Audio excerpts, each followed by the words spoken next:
texto fala sobre a crucificação de Cristo, né? E versículo 35. E havendo crucificado a Jesus, repartiram as suas vestes, lançando sorte para que se cumprisse o que foi dito pelo profeta. Repartiram entre si as minhas vestes, e sobre a minha túnica lançaram sorte. E assentados o guardavam ali. E por cima da sua cabeça puseram escrita a sua acusação. Qual é a acusação que está escrita aí? Este é Jesus, o Rei dos Judeus. E foram crucificados com eles 2 salteadores, um à sua direita e outro à sua esquerda. E os que passavam blasfemavam dele, maneando a cabeça, e dizendo: Tu que destróis o templo, em 3 dias o edifica, salva-te a ti mesmo, se és o Filho de Deus, desce da cruz.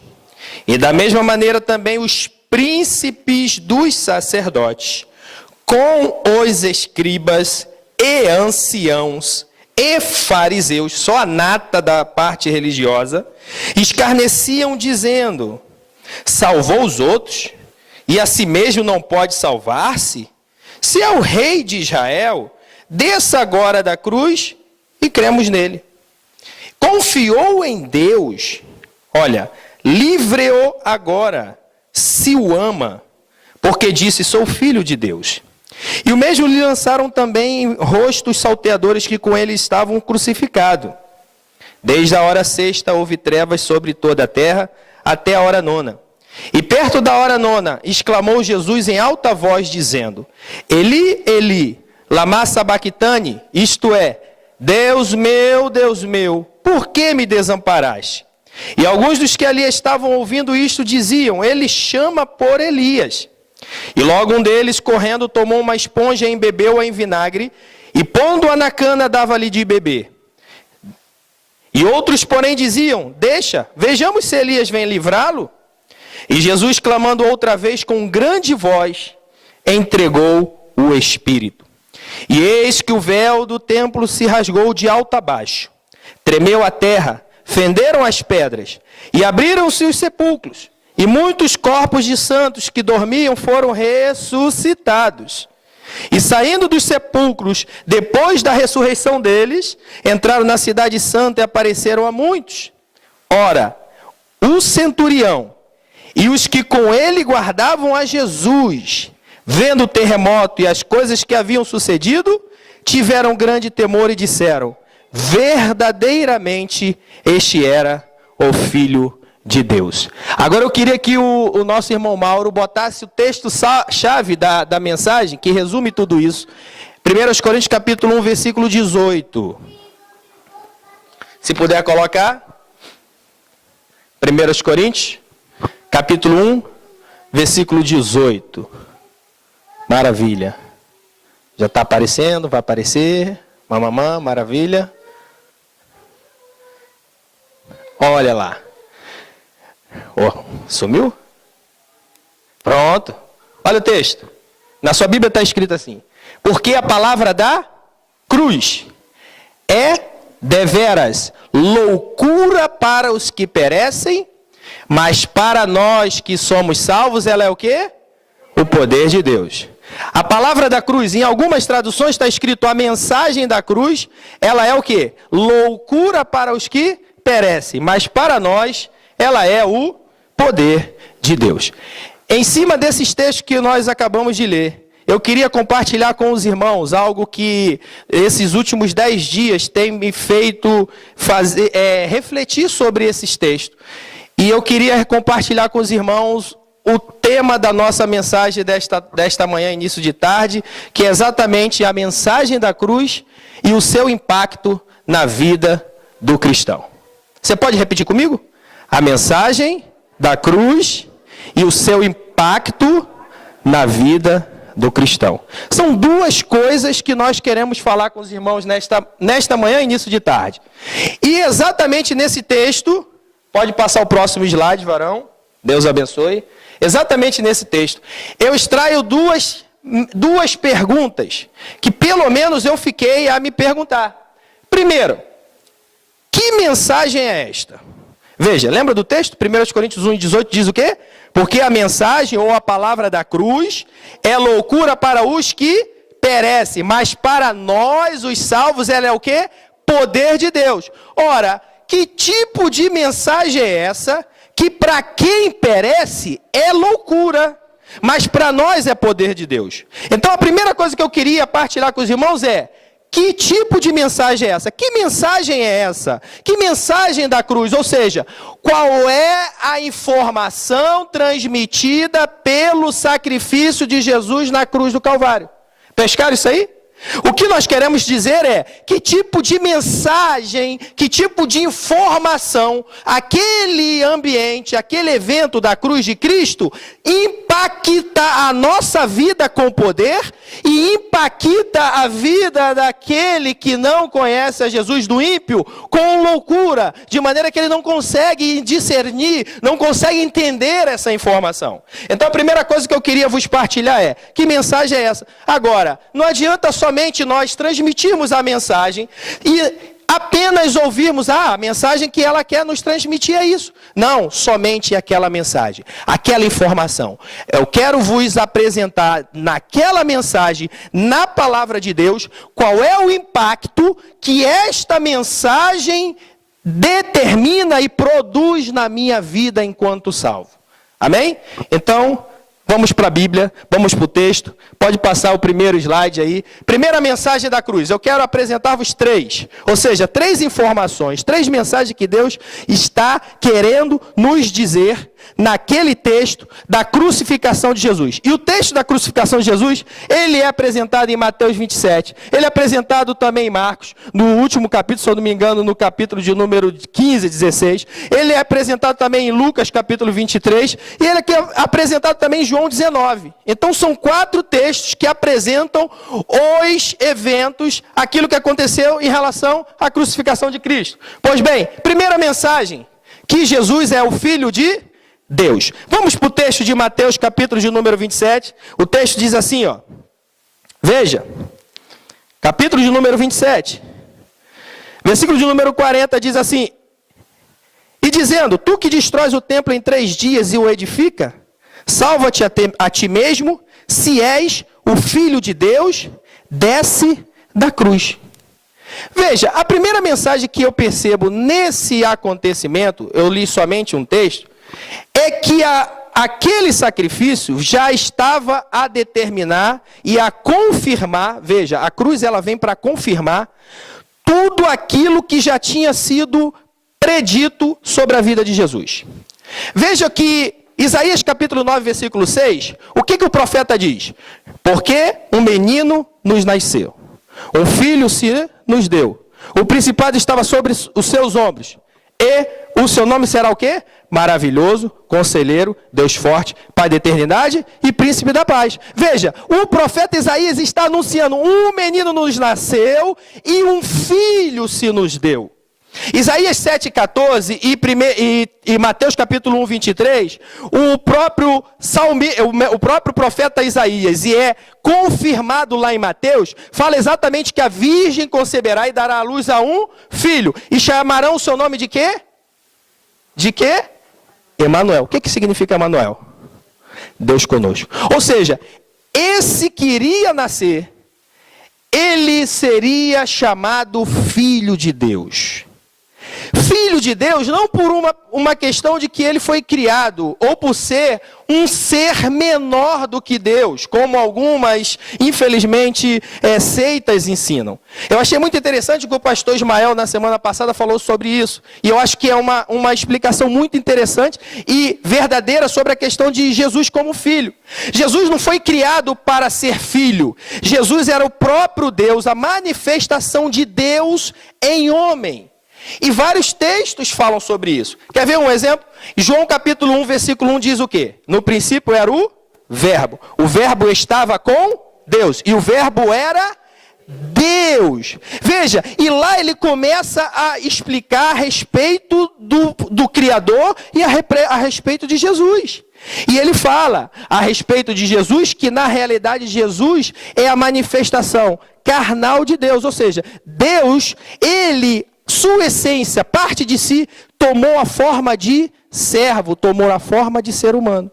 Mas esse Jesus, ele tinha a natureza divina. E ele sempre falou isso: eu e o Pai somos um. Quem me vê a mim, vê o Pai. Várias passagens falam sobre isso.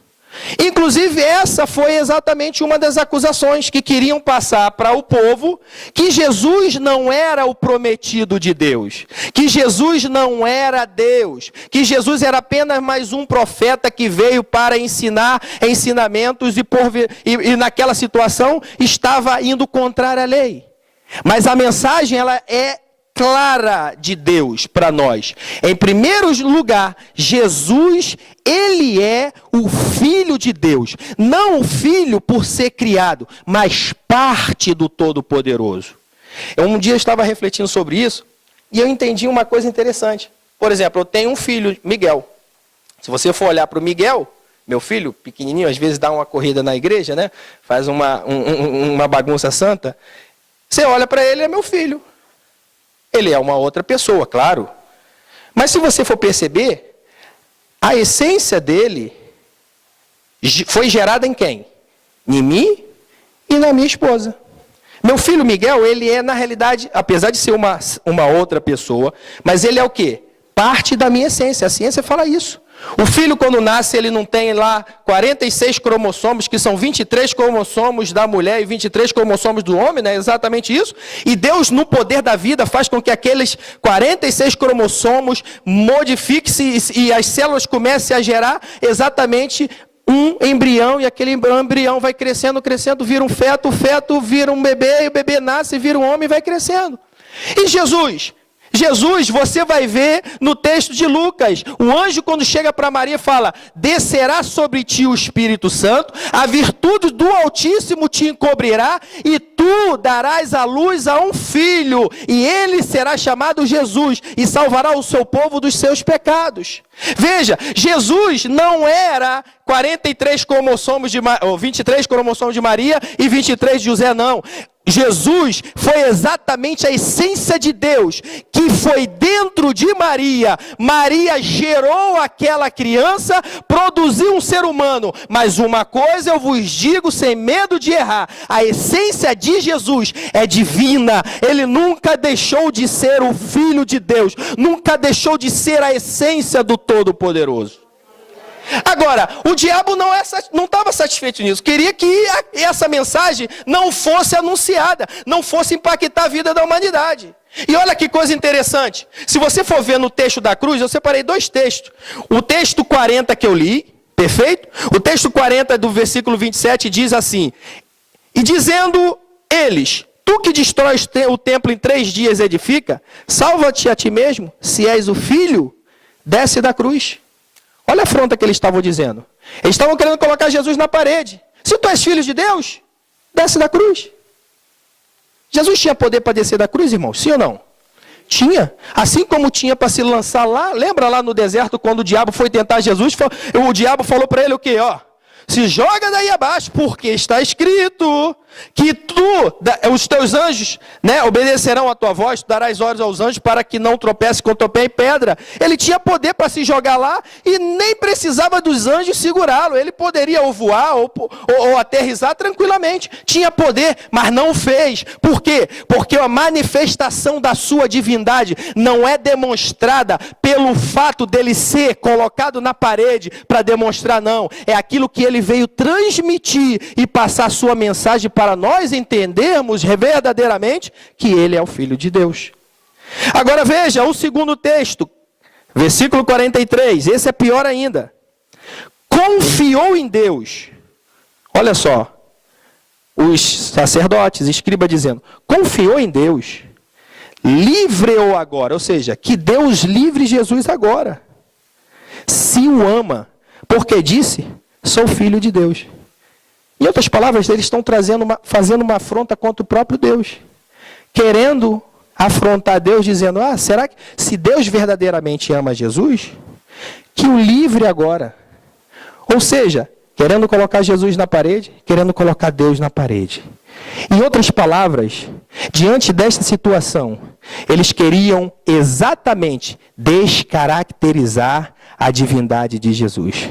Mas tem uma coisa, depois de todo aquele acontecimento, quando Jesus entregou o seu espírito e faleceu e morreu, naquela sexta-feira, um dos centuriões, uma daquelas pessoas que estavam ali a caçoar de Jesus, no mesmo texto de Mateus, capítulo de número 27, ele teve que confessar no versículo 54, e o centurião, e os que com eles estavam guardando a Jesus, vendo o terremoto e as coisas que sucederam, tiveram grande temor e disseram: verdadeiramente este era o Filho de Deus.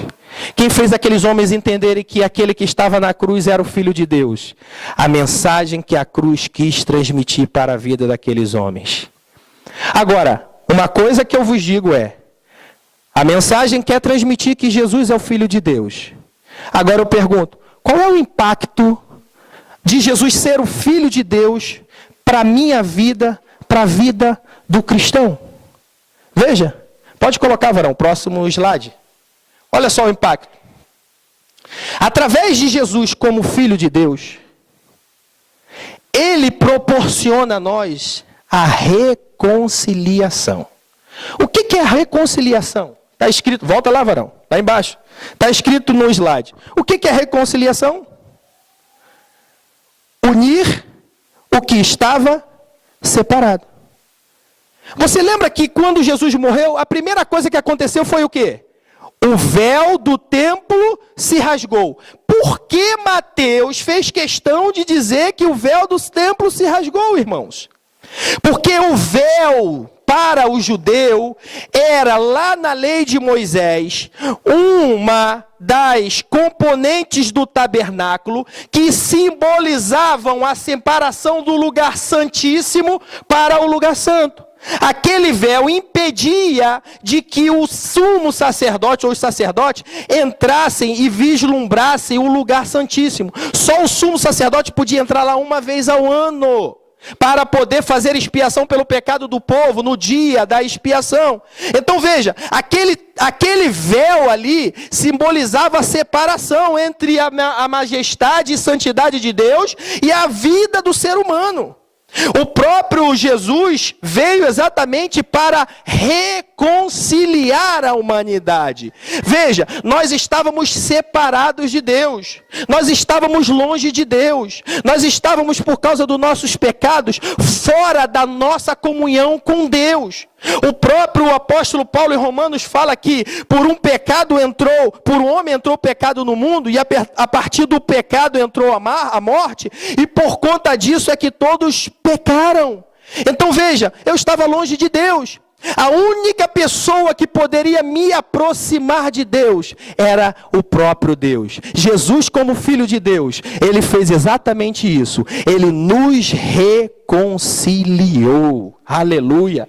Você vê que mensagem poderosa. É por isso que esta mensagem, ao ser transmitida para nós, irmãos, nós precisamos entender qual é o verdadeiro sentido dela para nós. O verdadeiro sentido é trazer uma reunião, uma união nova entre o homem pecador e o Deus Todo-Poderoso. Então, depois da morte de Jesus, não há mais véu a separar, não há mais impedimento, não há nada que possa impedir a minha entrada na presença de Deus. Como nós louvamos aqui em alguns corinhos, ao entrarmos na presença de Deus, no Santo do Santo, sabe o que é isso? É você dobrar os teus joelhos, começar a clamar a Deus, e Deus lá em cima ouvir e te trazer a resposta. Você não precisa mais consultar um profeta para ouvir Deus falar contigo. Você ouve Deus falar contigo no teu trabalho, na tua escola, na tua casa. Por quê? Porque a separação foi quebrada. Deus nos uniu novamente com Ele. Aleluia! E eu vou ler o último texto que trata sobre isso, para a gente passar para o seguinte. Está em Romanos, capítulo de número 5. Olha só o que o apóstolo Paulo fala sobre isso. Romanos, capítulo de número 5. Versículo de número 10 e 11. Pode colocar aí, Varão? Romanos 5, 10 e 11.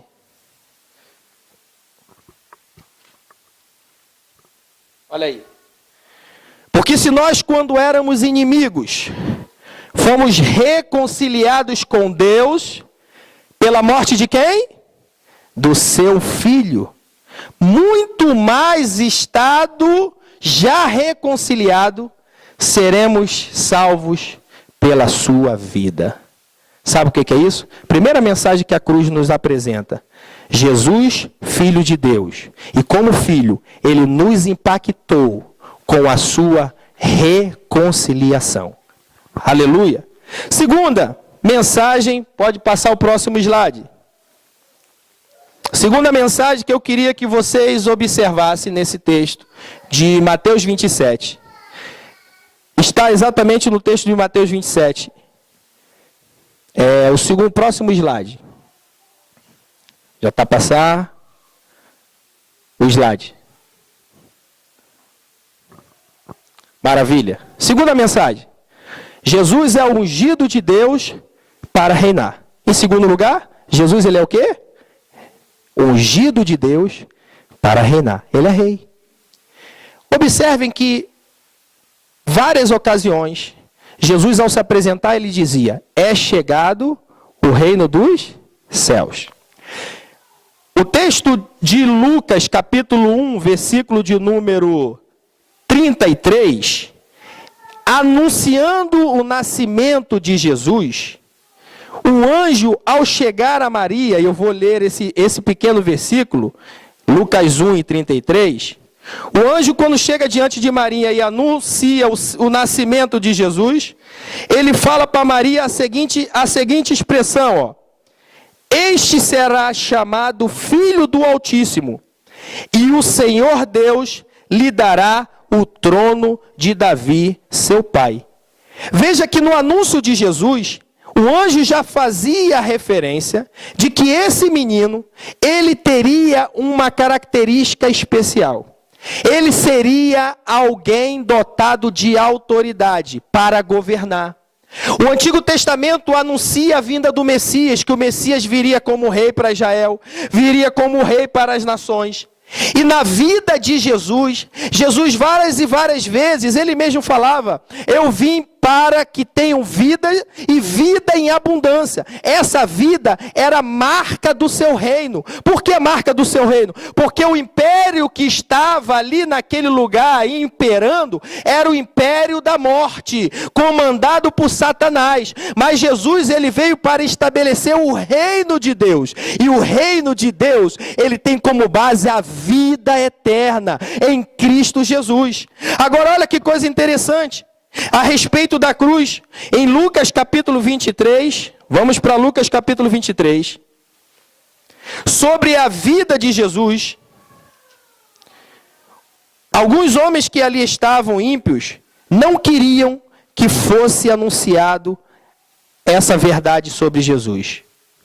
E o texto de Lucas capítulo 23 diz assim no versículo 37, olha. Versículo 37. Ou melhor, versículo 36. E também os soldados escarneciam dele, chegando-se a ele e apresentando-lhe vinagre, e dizendo, se tu és o rei dos judeus, salva-te a ti mesmo. O que eles estavam querendo caçoar Jesus aí? Se Jesus era o rei dos judeus. Olha que outra coisa interessante. Esse eu não vou ler, mas todos nós já sabemos e conhecemos. Um dos salteadores, isso está escrito em Lucas 23, 39. Ao olhar para Jesus, disse para Jesus o quê? Se tu és o rei dos judeus e és o filho de Deus, desce da cruz, salva-te a ti e a nós mesmos. Uma outra afronta contra Jesus foi quando Jesus foi crucificado, colocaram um título em cima da cruz. E o que estava escrito nesse título? Estava escrito Jesus Nazareno, Rei dos Judeus. Olha que coisa interessante. Queriam caçoar com estas palavras. Olha só, o que os judeus estavam querendo dizer com tudo isso? Estavam querendo dizer para Deus: olha, estou matando aquele que tu ungiste como rei sobre nós. Nós não queremos esse teu reinado. Em outras palavras, era o que eles estavam dizendo. Jesus, o nome Cristo, significa ungido. E Jesus, como Cristo, ele era ungido para reinar. Reinar no coração da vida daqueles que abrissem a vida para Jesus. Reinar contra o império da morte, trazendo vida. Reinar na vida daqueles que estivessem oprimidos, trazendo liberdade. Jesus queria reinar, impactar, sacudir a vida do pecador e transformá-lo numa pessoa com uma nova vida. Olha, o próprio apóstolo Paulo, em 2 Coríntios 5,17, ele fala: assim que alguém está em Cristo, nova criatura é. Por quê? As coisas velhas se passaram, eis que tudo se fez novo. O que é isso? Quando Jesus ele entra na vida da pessoa para reinar, a vida da pessoa se torna uma nova vida, porque ele é ungido para reinar. Veja, o diabo quis fazer de tudo para descaracterizar o ofício real de Jesus. Lembra que na época da tentação, vocês devem lembrar, eu até comentei aqui, o diabo chegou, transportou Jesus no pináculo do templo, mostrou todo aquele reino, não foi isso? E toda a sua glória, e disse o que para Jesus? Tudo isso te darei, se prostrado me adorares. O que o diabo está dizendo? Que quem era o rei ali era quem? Era ele. Só que Jesus, ele veio não para poder reinar sobre coisas materiais, supérfluas, que vão passar, como diz a sua palavra. Mas Jesus veio para reinar naquelas coisas que são eternas. E o que é eterno aqui? Eu e cada um de vós, nós somos eternos. Sabe por quê? Porque Jesus ele veio para nos resgatar das mãos de Satanás, do pecado e do império da morte. Ele veio para reinar no nosso coração. E quando ele reina, veja, como filho de Deus, ele nos reuniu com ele. Agora, como rei, ele estabelece na nossa vida um parâmetro de governo, de justiça e de verdade. Sabe por quê? Porque ele é o rei de toda a terra. Ele é o juiz de toda a terra. Ele é aquele que não há nenhuma mudança e nem sombra de variação. Esse é o nosso Jesus, aquele que impactou a nossa vida. Aleluia! Continuando, o que essa mensagem diz respeito a nós? O que essa mensagem tem a ver com a vida do crente? E agora talvez você possa até surpreender. Pode passar aí, varão, esse próximo slide. Veja. O impacto na nossa vida tem a ver com a justificação. O que é a justificação? Tornar justo aquele que estava o quê? Sentenciado à morte. Não entendi. Como é que um rei pode ter poder para tornar justo alguém que estava sentenciado à morte? Vamos parar comigo. Algumas atribuições dos reis, e a Bíblia fala muito sobre isso, além de sentar no trono, de governar, etc., tem uma atribuição do rei que muitos de nós esquecemos. A atribuição do rei, a atribuição de ser juiz. Você observa no Antigo Testamento que o rei era responsável por julgar todo tipo de causa impossível de ser solucionada no seu reinado.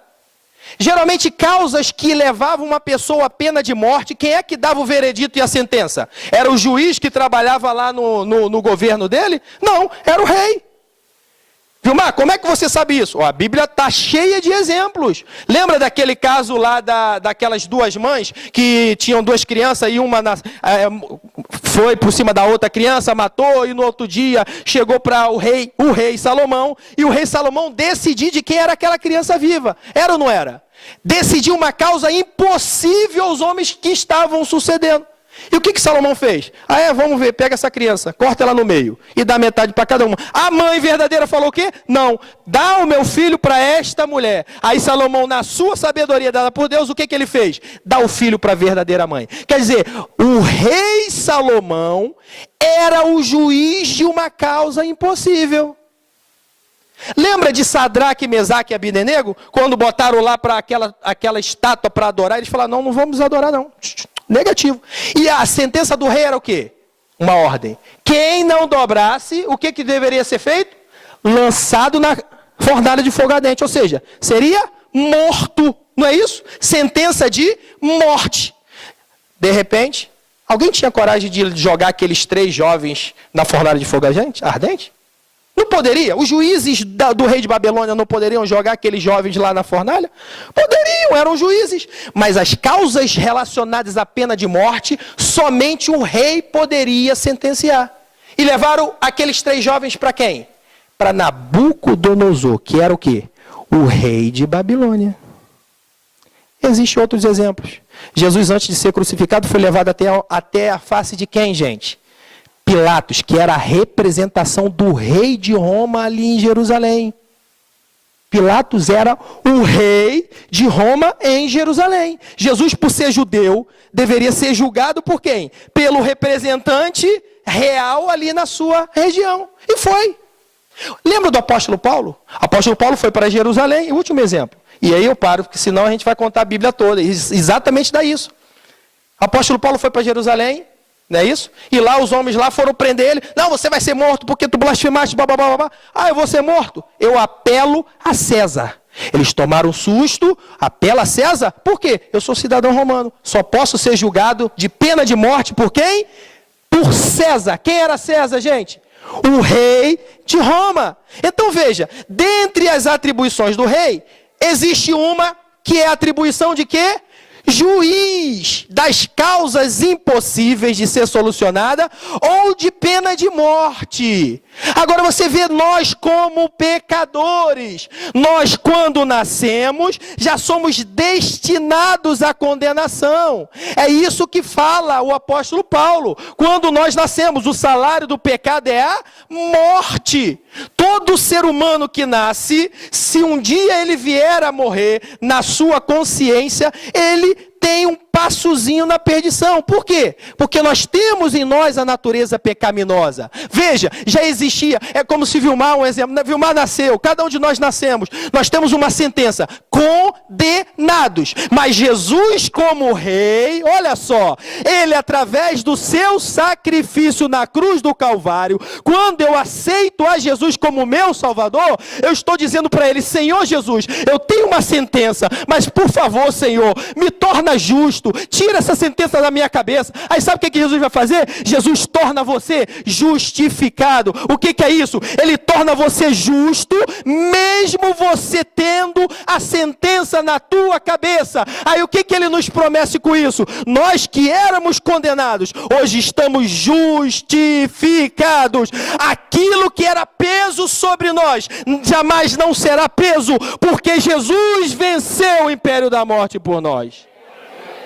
Aleluia! Irmãos, eu gosto muito de um texto, eu queria compartilhar com os irmãos, olha que coisa maravilhosa. Esse texto, eu sei muitos versículos dele de cor, e eu gosto muito desse texto. Mas eu vou ler, porque eu marquei na minha Bíblia, eu observei ali que coisa maravilhosa. 1 Coríntios 15, versículo 52. O apóstolo Paulo começa a dizer assim, ó, eis que vos digo um mistério, nem todos morreremos, mas todos seremos transformados. 51.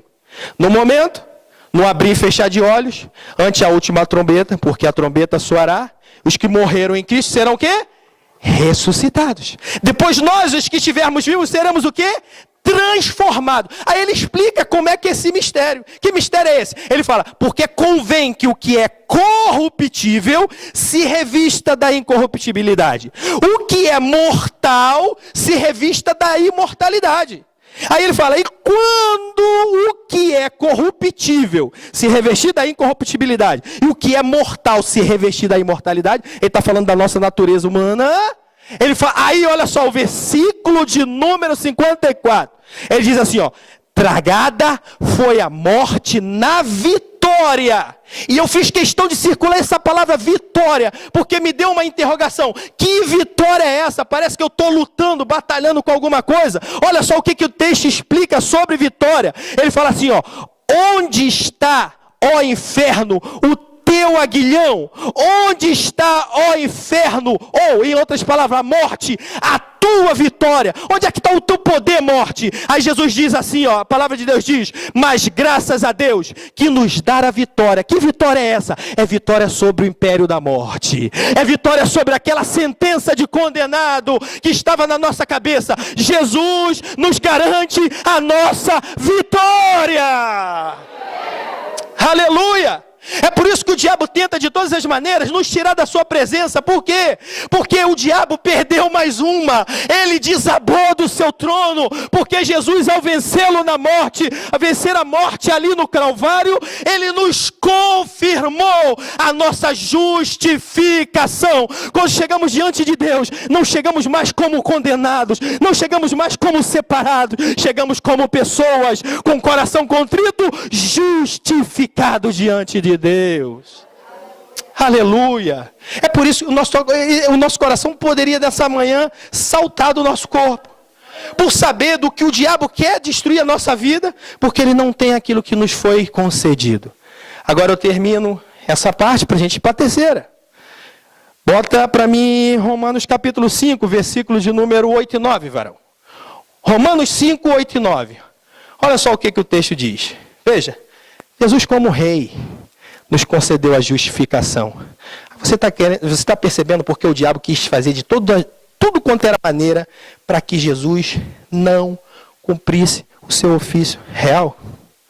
Jesus não estava interessado em sentar lá no trono de César e falar assim: não, agora paga o imposto, agora vamos construir estrada. Não, Jesus não estava não. Jesus ele veio para quebrar, destruir o império da morte. Todos estamos. Aí alguém fala: ah, Vilmar, mas um dia eu vou morrer. Sim. Você leu o texto que nós lemos em 1 Coríntios aqui? Não está falando de morte física. Porque a morte física, se não Jesus volta antes, nós vamos passar porque o nosso pecado foi no corpo. Agora, aquilo que Jesus veio quebrar era a morte eterna. Essa ninguém na face da terra teria poder para quebrar, a não ser o nosso Jesus, o Rei dos Reis, ungido para reinar. Olha só, Romanos 5,8 diz, mas Deus prova o seu amor para conosco, em que quando éramos ainda pecadores, Cristo morreu por nós. Continua. Logo, muito mais agora, sendo por ele o quê? Justificado pelo seu sangue, seremos por ele, Jesus, salvos da ira. O que é isso? Nós fomos justificados. Não existe condenação que nos possa sentenciar, uma vez que eu estou em Jesus. Por isso que eu falei, a mensagem da cruz impacta toda a vida do cristão, que serve a Deus, que anda nos seus caminhos, porque é verdade que não pode ser abalada. Aleluia. Terceira mensagem, vamos para a terceira mensagem. Estou tentando resumir o máximo para a gente também entender.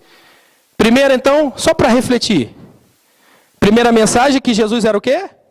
O Filho de Deus. Segunda mensagem que a cruz nos apresenta é que Jesus é ungido para reinar. E a terceira mensagem, que Jesus é o Senhor. Aí alguém fala, Senhor, mas Senhor é um nome tão simples. Senhor Marlon, o Senhor passa bem, o Senhor vai bem, olha o Senhor Nelo. Mas, gente, essa palavra Senhor, se você for ver no contexto bíblico, quem é que era chamado de Senhor no Antigo Testamento? E falou mais o Senhor, o profeta, e disse. E falou mais o Senhor e disse. O Senhor, Deus forte, o poderoso. Quem é chamado de Senhor na Bíblia? Deus. Não é verdade? Senhor no contexto ali, era um dono de uma grande propriedade. Uma pessoa rica sem tamanha. Quem estuda a história sabe muito bem disso, né? Na história existiam os tais chamados senhores feudais, que eram praticamente reis, né? Donos de grandes propriedades, que tinham súditos, servos, pessoas ao seu dispor. É ou não é? Jesus, agora, e Jesus como Senhor? Jesus como Senhor? A crucificação dele vem trazer isso para nós? Filipenses capítulo 2, versículo de número 3.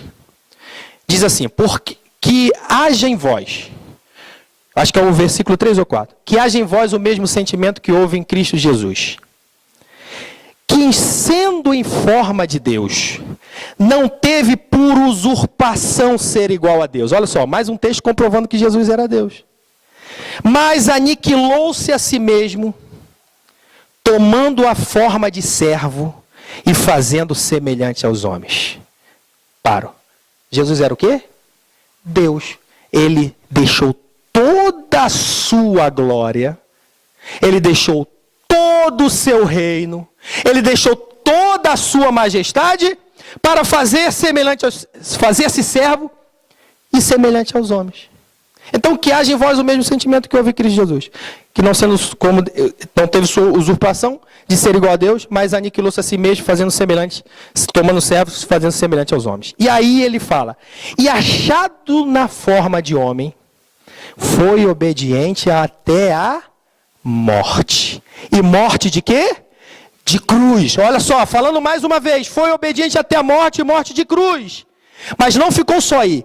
Pelo que Deus, olha só, através da obediência dele até o Calvário, até a morte de cruz, pelo que Deus o exaltou soberanamente e lhe deu um nome que está acima de todo nome, para que ao nome de Jesus se dobre em todo o joelho que está no céu, na terra e debaixo da terra, e toda língua confesse o que, irmãos? Que Jesus Cristo é o Senhor, para a glória de Deus Pai. Sabe o que a mensagem nos traz? Jesus, ele é o Senhor. Não existe alguém nesse universo que tenha um reino, um poder, uma glória, uma propriedade maior do que a do nosso Senhor Jesus Cristo.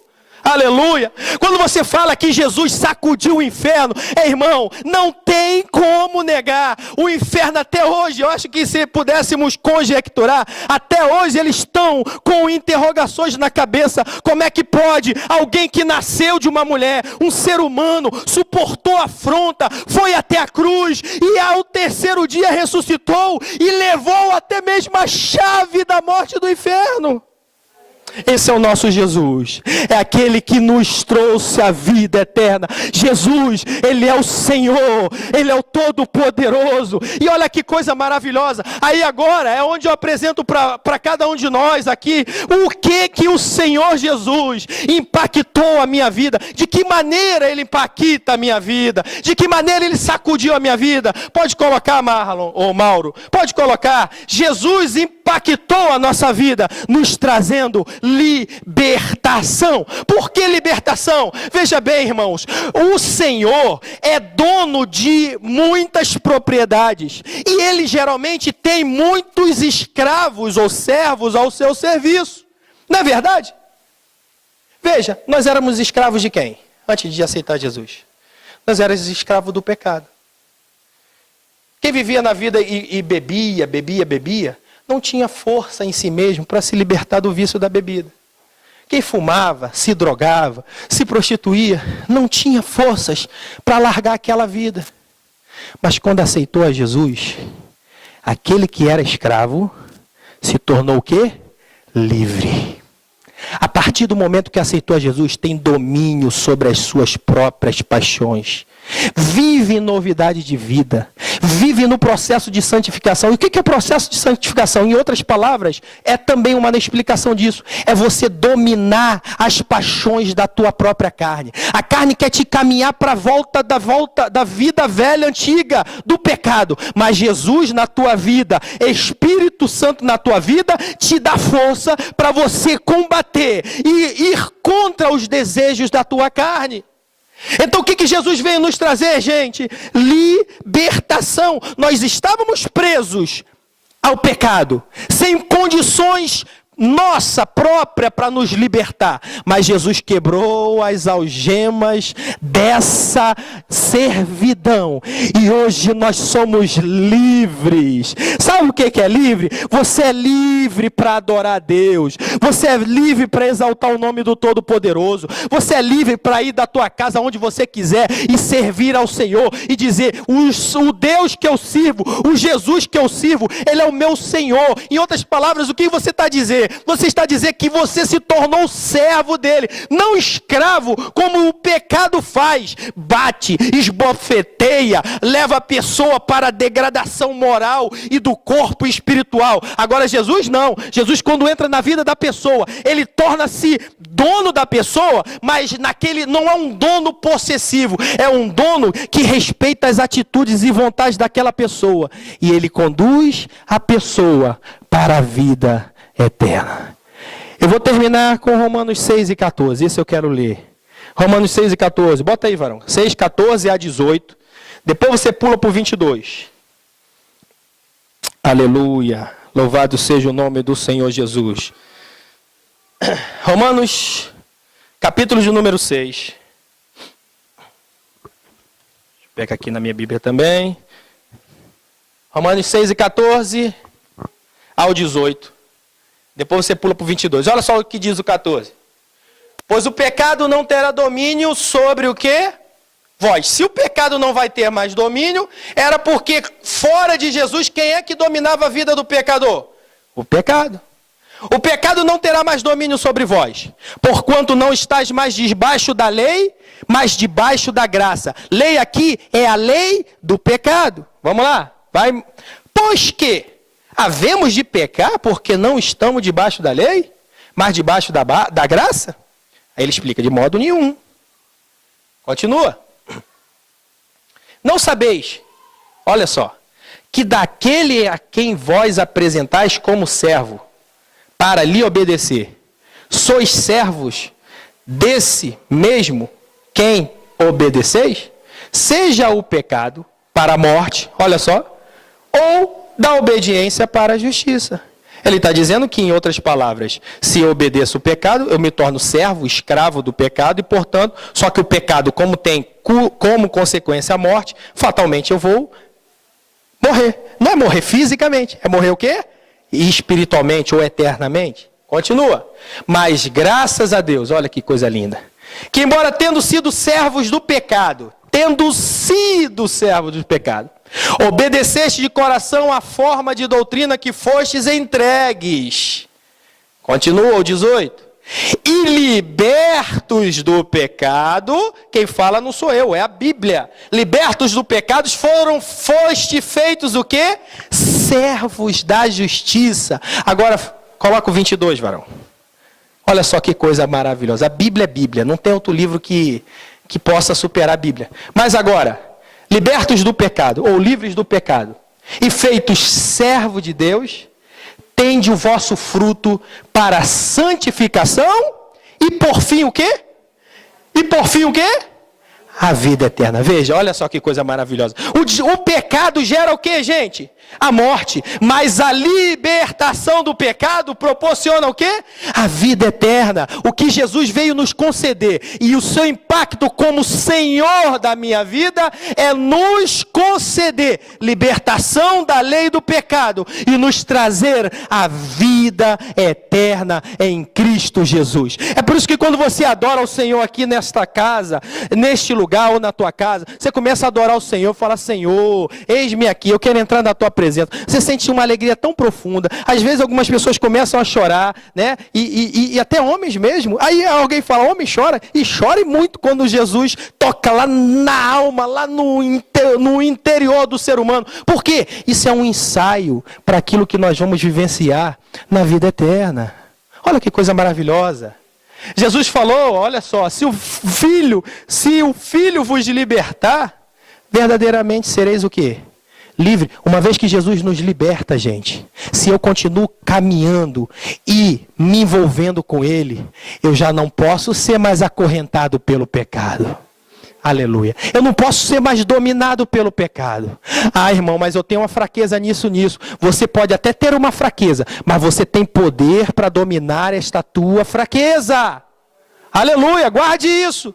Satanás às vezes nos coloca como coitadinho. Ah, mas essa é a tua fraqueza, tu não tem condições e tudo mal. Não, irmãos. Jesus nos libertou, Ele quebrou a algema. Então se vem a fraqueza, o que eu tenho que fazer? Em nome de Jesus eu sou forte, mas naquele que me amou, é Jesus. E começa a rejeitar, começa a combater, começa a não ir para aquele caminho. Por quê? Porque você é livre, você tem liberdade para poder entrar na presença de Deus.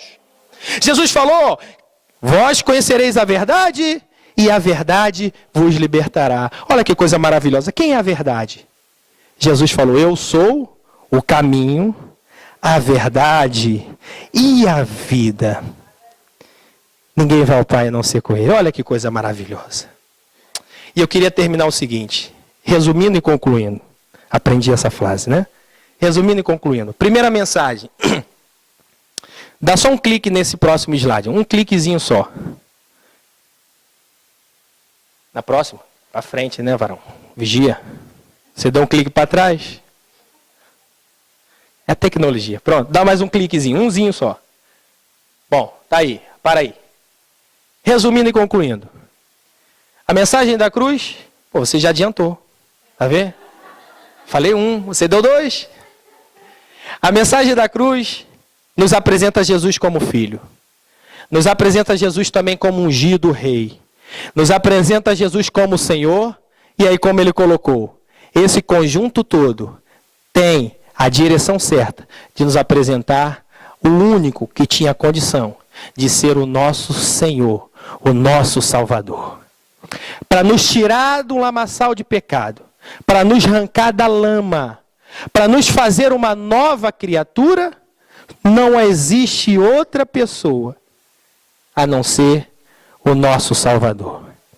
É por isso que a cruz é algo maravilhoso para aquele que verdadeiramente entendeu quem é o Senhor Jesus Cristo. Veja, eu volto ao texto de 1 Coríntios 1:18 que diz: a mensagem da cruz é loucura para os que perecem, mas para nós que somos salvos é poder de Deus. Por quê?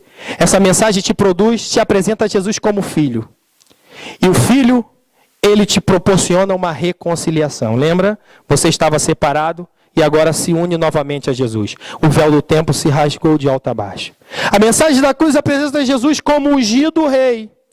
E ele como rei, ele não quer sentar na cadeira apenas para dar ordem e dizer pague isso, pague aquilo outro. Não. Ele como rei, ele tem autoridade como juiz. E juiz de toda a terra nos proporcionou a oportunidade de sermos justificados. Agora a mensagem da cruz também nos apresenta Jesus como Senhor. E o Senhor é aquele que nos proporciona o quê? Quem lembra? O Senhor é aquele que nos proporciona para a vida do crente libertação. Estávamos acorrentados. Jesus quebrou as correntes da nossa alma, aquilo que nos prendia, e nos trouxe libertação, liberdade. Esse é o nosso Salvador. Veja, antes da cruz, você sabe quem você era.